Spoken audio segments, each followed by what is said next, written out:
welcome back to my page. I am the Reflective Perspective Oracle. My name is Charlene.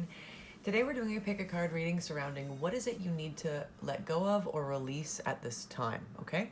So we've got 3 piles to choose from. Pile 1, this piece of Citrine. Pile 2, this piece of Bumblebee, Jasper. And pile 3, I have no idea what this is called, so we're just going to call it the Little Yellowstone, okay? So intuitively choose your pile, whatever you're drawn to. Timestamps are in the description box. So let's get started with pile number 1. All right, if you chose pile number 1, this piece of Citrine, let's see what it is that you're being asked to release or let go of at this time. There is something going on in your life that you are having difficulty facing. I feel as though you've got some guilt or shame surrounding something that is making you feel very vulnerable, okay? But the message here is that, you know, obviously we need to release that, okay? The word balance is over and over and over and over in my head. Balance, balance, balance, okay? Because we've got the scale here, and we've also got this cake that's cut in 2. Now, it could be quite possible that because you are not used to feeling this depth of vulnerability, that you may be overindulging in something. It doesn't necessarily need to be a bad thing. It could be even a positive thing or a healthy thing, just anything, something that you are overindulging in to release the pain that you are, for the first time, allowing yourself to feel. I feel like this is something that's been a long time coming for you, because you're being congratulated here on it, right? Your spirit's saying, look, you're doing the best you can with this. And like I also heard in my head, once you know better, you do better. So this is something that maybe you're coming to the realization that for a while now, you have been stifling your emotions, looking at being vulnerable as something that is very weak, when in actuality, it is something that is a strength. It is not a weakness. And I think that you are starting to feel a lot, and you know, you're feeling shame about it. It's like as if to say it's a bit embarrassing for you, okay? Because it's new, right?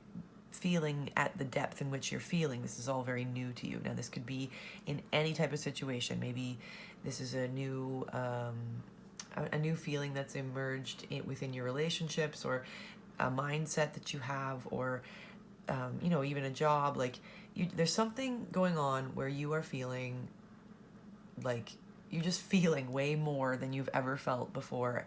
And Spirit's coming through to say, look, you're doing the best you can with that. You don't need to have shame or guilt surrounding that vulnerability.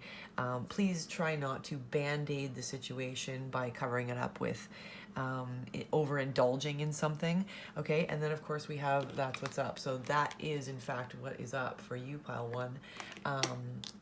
You're being asked to release the fear around being vulnerable, release wanting to band-aid it, really actually allowing yourself to feel it. And then you're being really congratulated here for what you've done so far. And it's as if to say, like, you know, Spirit is, or the universe, whatever you want to call it, is saying, like, take a step, like, keep taking steps every day, like, push yourself as much as you can into feeling what you can when you can. And try not to band-aid it, because we need you to feel in order to, like, I think people think that they need to cover up emotions in order to get out of the situation, but the fastest way out is to feel it, right? Feel it, and then you can integrate it, and then the next time you feel something like this, it doesn't affect you as much anymore, because you've already learned to, like, integrate that into your system, right? So you are doing the best you can with this. Try not to band-aid it. Allow yourself to feel. You are not weak for being vulnerable, and in turn, you're actually, by doing this, you're actually showing others that it's okay to do so as well. And then there's a ripple effect to that. So if you need inspiration to continue with this, think about how you can inspire others by doing this as well, right? So you're giving other people permission to feel as well when you do. And so that is what's up, pile number 1. I hope that resonated for you. That is what you need to release and let go of. Moving on to pile number 2, if you chose this piece of Bumblebee, Jasper. Let's see what Spirit wants you to release or to let go of. All right, pile number 2. For you, pile 2, I feel as though Spirit's asking you to release or let go of some impatience, okay? immediately I'm being drawn to the plant some seeds. And planting some seeds is a card that speaks about the fact that you have, you know, knowingly or unknowingly, so consciously or unconsciously, been trying to manifest something. You planted the seeds a long time ago, and of course seeds do not grow overnight. I mean, they do, but only in very small increments, okay? And because they don't grow overnight, sometimes this can be very frustrating, especially for someone who's like, you know, a lot has been, how do I say this? Like, you're someone that is used to things going your way. You think if I plan it X, Y, and Z, then it's going to play out A, B, C, right? But I feel like something right now, it's like they're building a life for you right now. So this card always speaks to spirit or even another person in your life. But for right now, I feel like it's between you and spirit. So spirit is kind of they've got you in this space of like, could you please just hold on to a little more patience, okay? So like, what we mean is like, this is all going to come through for you, but we need you to understand that we are helping to build a life for you right now. And part of building that life with you is helping you to have more patience, right? Because when we ask for something, like, you know, say for example, we want to be a more patient person. So we're not just gifted patience, we're gifted opportunities that will allow us to become more patient, right? So that's what I mean when I say Spirit's saying like, look, we're building a life for you right now. We're working with you through these cycles of growth and rebirth and renewal and getting rid of an old cycle and coming into a new, so that you can be born into this, you know, butterfly over and over and over again, new cycles, new growth, right? Also, I think of patience because, you know, the What a Difference a Day Makes card speaks about sleeping on it, allowing some time to pass, knowing that your prayers are being heard and miracles can occur. So again, pile one, I think impatience is what you're being asked to let go of, okay? This is all for your growth. I promise you I understand this pile more than you ever know, and so it really resonates with me even as well, and that's why I feel like I'm able to speak about it so adamantly. And also we have Do You, okay? So Do You is a card that talks about being authentic, being sovereign. That means making choices based on what it is that you want, what your heart wants, what is in alignment with you, your truth, your sovereignty, right? And to continue making choices from that space, regardless of if others around you, especially loved ones, are trying to lead you astray. And here's the thing, they're not doing it from a place of malice. They're doing it because they love you, but always keep in mind that their opinions and their choices and their decisions are based through their lens of how they see life, right? So that isn't necessarily in alignment with you, even if you love them and they love you, right? You know, they're giving you this information or these opinions or suggestions or what have you from a place of love, but it doesn't mean that just because they love you that that's going to line up with what you feel, okay? So Spirit's saying, what are we releasing here, pile two? We're releasing impatience. And in the meantime, you're being asked to, you know, hold the vision, trust the process, continue making choices based on what it is that you want, and please, a little more patience and knowing that this is all happening for your growth. This is all an opportunity, and if you can see it that way, you can flip the script.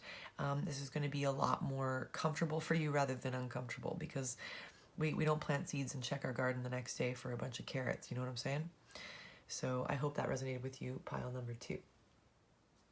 And finally, if you chose pile number three, this yellow stone, to which I do not know the name of it, let's see what Spirit wants you to release or let go. All right, pile number three. Initially, when I pull out these cards, I'm feeling like, you know, again, similar to pile two, I feel like there's like an impatience here, you know, or like a feel of like, there's a feeling of stagnancy, okay? As if to say, you know, like you're stuck in a rut, and you need to try something new. That's what Pink Jogging Pants talks about, is like, you know, you need to find a way to get out of this place where you feel like you're just stuck doing the same thing. It's like, it feels very stagnant to me, okay? And so that's why I said it reminds me of pile two. So if you had if you chose pile 2 as well, then this could be for you as well. So pink jogging pants, you're in a bit of a rut, okay? And it's bothering you. There's some stagnancy here. There's some impatience. But again, you know, for you, pile 3, you are specifically being asked to stop that and to try something new. And what I think you're being asked to do to try something new is to try to look at the situation that you're in through the eyes of unconditional love, okay? So what that means is that we release all the kind of emotions surrounding it, and instead we try to see it from a place of, okay, I'm going to try to love this situation for what it is. I'm going to realize that there's some growth happening here. I'm going to see that this is an opportunity for me to just feel the peace and comfort no matter where I am. Like, because no matter where you are and no matter what you're doing, you are where you're meant to be, right? And even if that is in a stagnant place, you're meant to be there. There's a reason for it, right? Actually, when I first pulled out this spread here, I thought to myself, well, I need some more clarity on that. And it's funny because I asked Spirit, you know, what is this rut about? Like, what is that? And, you know, you guys got surprised. So it's as if to say, whatever is being cultivated by you being in this rut, if you can find the unconditional love for it and find peace even in the stagnancy or the not knowing of why you're going through this, that there's this beautiful surprise that's gonna be manifested. Like, this is what I'm saying, is like, Spirit doesn't even want to tell you because they really want you to find the gratitude for, not necessarily the gratitude, yes, that too, but like the peace. All I keep hearing is find the peace in the stagnancy, find the peace in the rut, find the peace in not knowing where it is you're going next. Find the peace in being okay with, all right, I'm not really quite sure what my next step is, but I can still know that I'm worthy and I'm safe and I'm protected and I'm well, even in this weird stagnant state, right? But just, I think you're being asked to look at it from a different situation, try something new, try a new perspective, and understand that it's being given to you as an opportunity. And the more you can see it like that, the more you're going to be able to, like, you know, the more you can see it like that, the more you got this, right? It's like a very peaceful feeling Spirit's asking for you to find in your heart. And like that, if you can get there, you'll recognize like there's something really beautiful about to be manifested here. I almost want to, like, yeah, look, you're just being asked to really step into your worth, regardless of if you don't know what your next step is. Just know that you're worthy anyway. Like, I can hear this example in my head. Like, you know, when somebody is dealing with a worthiness wound, it's like, it would almost be advised that that person just kind of lay starfish and go through all the emotions that come with it. Like, regardless of if you're doing 500,000 things in a day or if you're just laying starfish on your ground or on your floor, sorry, you're still worth it. You're always worth it. And so I feel like for you, pile 3, you might be someone who deals with like needing to always be in a constant state of flow in order to feel worthiness, right? And that's why you're maybe in this rut of like not knowing what's next, or like maybe you've been put on pause. And so you feel like you're in a rut, right? But again, what you're being asked to do is look at it from a different viewpoint, a place of unconditional love. Stop, you know, trying to push it, right? And to know that there's peace in every moment, no matter if you know where you're going or not. Know your worth. You've got this. And if you can get there, it's going to surprise you just what can come in and the beauty behind that, right? So I hope that made sense for you, pile number 3. It certainly did for me. I wish you well with this, and I hope that you can find peace in every moment. So I hope that resonated for you, pile number 3. Thank you guys so much, so much for coming back to my page. I love doing these readings. I love all of your energy. I appreciate you all so much. If you're interested in our deck, please feel free to reach out. I'd be more than happy to help you with that. Also, if you're interested in a private reading, I'm available for that as well. Thank you guys so much for coming back, and I'll see you in the next one. Bye, guys.